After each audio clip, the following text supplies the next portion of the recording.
નમસ્કાર ખેડૂત મિત્રો, હું Katariya Hitesh Rakolto agritech India private limited વતી વિડીયોના માધ્યમથી આપ સૌનું હાર્દિક સ્વાગત કરું છું.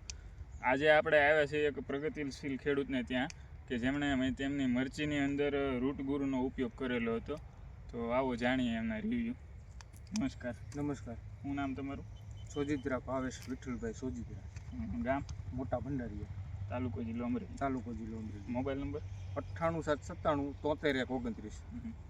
તો તમે મરચીની અંદર રૂટ ગુરુ કેવી રીતના ડ્રીપમાં આપેલું હતું ને? હા, ડ્રીપથી ટપકથી આપેલું. તો તમે રૂટ ગુરુ વાપર્યું એ પહેલા એને મરચી કેવી હતી? શું પરિસ્થિતિ હતી મરચીની? મરચીમાં વૈધ નહોતી અને ફ્લાવરિંગ ઓછું હતું અને વાપરા પછી વૈધ ને ફ્લાવરિંગ ને બહુ સરસ છે, રિઝલ્ટ બહુ સારું છે. ટૂંકમાં વાપર્યા પછી ઓલ ઓવર ગ્રોથ તમારે સારો થયો છે અને ફ્લાવરિંગ અને ફ્રૂટિંગ જોઈ શકાય છે કે કેટલી મરચાની સંખ્યા છે અને છોડ એકદમ રોગ મુક્ત છે. બરોબર. તો આપણે અન્ય મરચીના ખેડૂતો હોય એને ભલામણ કરી શકે વાપરવું જોઈએ કે? 100% ભલામણ. વાપરા જેવું વસ્તુ છે, સરસ છે.